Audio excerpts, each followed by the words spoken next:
মানটা কি বসাই, এফ এর মানটা আমার কি A plus B, B complement plus C plus B, B complement plus C. মাথায় রাখতে হবে যদি একটু এলোমেলো হয় তাহলে কিন্তু ভুল হয়ে যাবে। আমি এটা দিয়ে দিলাম। এখন এটাকে কি করতে বলছে, আমাকে সরলীকরণ করার কথা বলছে। কি করতে বলছে? সরলীকৃত মান নির্ণয় করার কথা বলছে।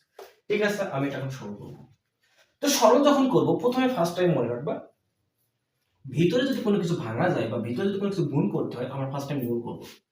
তাহলে এ প্লাস এই বির সাথে বি কমপ্লিমেন্ট গুণ করব, তাহলে B into B complement bracket উঠিয়ে দিই, প্লাস বির সাথে কিন্তু আবার সি গুণ করব, তাহলে বিসি, তাহলে বির সাথে বি একবার B into B complement plus বির সাথে আবার সি, তাহলে বিসি উপরে কমপ্লিমেন্ট চলে আসলো, প্লাস আবার দেখো এই বির সাথে আবার এই বি কমপ্লিমেন্ট গুণ করব, তাহলে B into B complement plus বির সাথে কিন্তু আবার কি গুণ করব, সি গুণ করব, উপরে কমপ্লিমেন্ট, উপরের কমপ্লিমেন্টটা আবার রেখে দিলাম। এখন তুমি খেয়াল করো A plus B into B complement, তুমি মৌলিক উপপাদ্য বুলিয়ান অ্যালজেব্রার সূত্র যখন করছো তখন তুমি কিন্তু মৌলিক উপপাদ্যের সূত্র শিখছো, বি ইনটু বি কমপ্লিমেন্ট মানে কি জিরো আসে, তাহলে আমরা কি লিখবো, এটা সমান জিরো প্লাস বিসি, এইটা সমান কি আসতেছে জিরো আসতেছে প্লাস বিসি। ওকে, উপরে কমপ্লিমেন্ট আমি রেখে দিলাম। তাহলে কি আসতেছে, তাহলে আসতেছে এ প্লাস বিসি কমপ্লিমেন্ট প্লাস আবারও বিসি কমপ্লিমেন্ট, উপরে কমপ্লিমেন্টটা কিন্তু আমি রেখে দিলাম। এখন তুমি খেয়াল করো A plus BC complement BC complement, আমরা কি জানি মৌলিক উপপাদ্যের সূত্র অনুযায়ী এ প্লাস এর সমান কি নিয়ে যায়, একটাই নিয়ে যায়। তাহলে এখানে BC complement plus BC complement সমান কি নিতে পারি, একটা বিসি কমপ্লিমেন্ট নিতে পারি।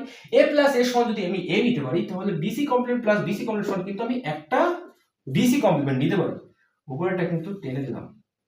তাহলে আমার রেজাল্টটা কি আসলো, এখন দেখো এটা যদি ভাঙা যায়, এই সাতটা কিন্তু দুইজনের মাথার পরে আছে, এটা মনে করো বাবা, এটা মনে করো মা। এখন যদি এই সাতটা ভাঙি তাহলে কিন্তু এই প্লাসটা থাকবে না, অর্থাৎ এই কমপ্লিমেন্ট যদি ভাঙি তাহলে এরা কিন্তু আলাদা হয়ে যাবে, বাবা মা আলাদা হয়ে যাবে, তাহলে কিন্তু এখন প্লাসের জায়গায় কিন্তু গুণ চলে আসবে। আর বিসি কমপ্লিমেন্ট আগেই একটা ছিল, উপরে কিন্তু আরেকটা হয়ে যাবে। তাহলে আমার রেজাল্ট আসলো এ কমপ্লিমেন্ট বিসি। তাহলে দেখো গ নম্বর প্রশ্নটা কিন্তু আমি সমাধান করে ফেললাম। গ নম্বর প্রশ্ন কি ছিল, যে এফ এর সরলীকৃত মান নির্ণয় করা হলো। তাহলে এফ এর সরলীকৃত মানটা কিন্তু আমি সুন্দর করে নির্ণয় করলাম, এটার জন্য আমি কিন্তু 3 মার্ক পাবো, কারণ এটা গ। তাহলে দেখো তুমি এফ এর মানটা আগে তুমি প্রথমে বের করলে, এবং এখানে বলছে যে এফ এর সরলীকৃত মান, শুধুমাত্র এফ এর যে সরলীকৃত মান থাকবে সেটা আমাকে বের করতে বলছে, আর কিছুই আমার করা লাগবে না।